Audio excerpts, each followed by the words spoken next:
The top for us tonight, the former assistant principal of Hamlin Middle School was arrested and charged today for planting THC-filled vape pens in students' belongings. Documents obtained by 3 News gave a detailed look at how that lengthy investigation involving Amanda Lee Corona and a CCISD officer all unfolded.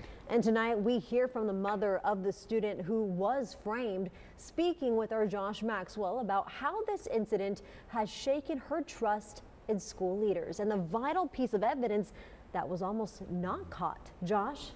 Rudy, Leslie, correct. Now, when parents send their children to school, they expect them to be in safe hands, to be watched and properly supervised. But this mother says back in March of last year, she didn't get that. Now she has a different perspective when it's an educator's word against her sons. I don't trust anyone, not even the educators, when I did before. A mother's perspective completely changed. When the teacher would call me and say whatever, I was quick to believe the teacher, the principal, the assistant principal. Yvonne describing her shift in trust after the former assistant principal of Hamlin Middle School, Amanda Lee Corona, and CCISD police officer Andrew Gonzalez framed her son by putting a vape pen containing THC in his backpack. Information from the case affidavit obtained by 3 News reads that an investigator from the Nueces County Sheriff's Criminal Investigation Unit was called to Hamlin last year to look into the situation.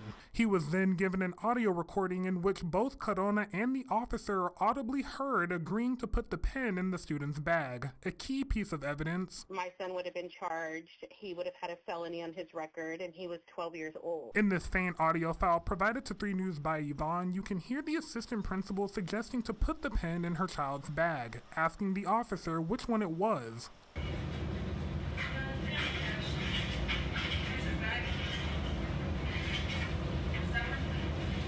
3 News spoke with fellow parent Archie Hooper, who was picking up his godson from school. He says that situations like these cannot be taken lightly, especially when students' futures are on the line. If that was my child, I'd take action immediately.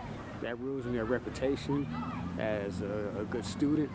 You know, it doesn't make them look good at all. CCISD and Robstown ISD did release statements regarding the situation. CCISD saying that they responded quickly to the initial investigation and that the campus officer has not been employed with the district since August of 2023. While Robstown ISD says Corona is on paid administrative leave as they conduct an investigation. Josh Maxwell, 3 News.